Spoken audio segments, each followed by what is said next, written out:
अमरावती जिल्ह्यातील चांदूर रेल्वे शहरातील सेंट्रल बँकेला आग लागली आहे। सर्व कर्मचारी घाबरून बँकेच्या बाहेर पळालेत, मात्र इथे कोणतीही जीवितहानी झालेली नाहीये। आगीमध्ये कॉम्प्युटर दस्तऐवज जळून खाक झाल्याची प्राथमिक माहिती समोर येते।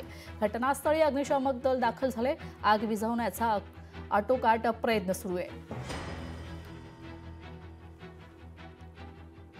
आपले प्रतिनिधी सूरज दहाट आपल्यासोबत जोडले गेले आहेत। सूरज, काय अधिकची माहिती? नक्कीच आपण जर पाहिलं तर चांदूर रेल्वे शहरातील संपूर्ण घटना आहे। चांदूर रेल्वे शहरातील सेंट्रल बँक मधील एसी मध्ये जो अचानक स्फोट झाला आणि त्यातून संपूर्ण जी आग आहे, आग मोठ्या प्रमाणात या ठिकाणी लागली। साधारणतः एक तास उलटून गेला, मात्र अद्यापही आग विझवण्यात अग्निशमक दलाला या ठिकाणी यश आलेलं नाही।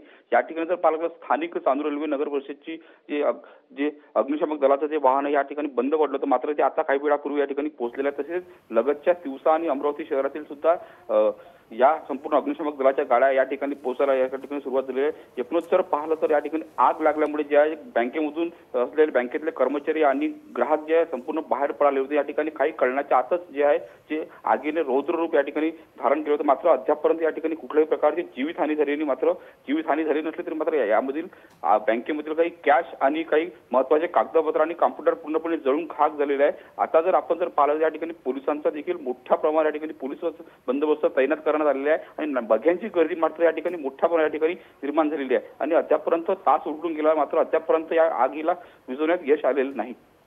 धन्यवाद सूरज, तुम्ही दिलेल्या या माहितीसाठी। लोकशाही मराठी ऐका, पहा, जागरूक रहा।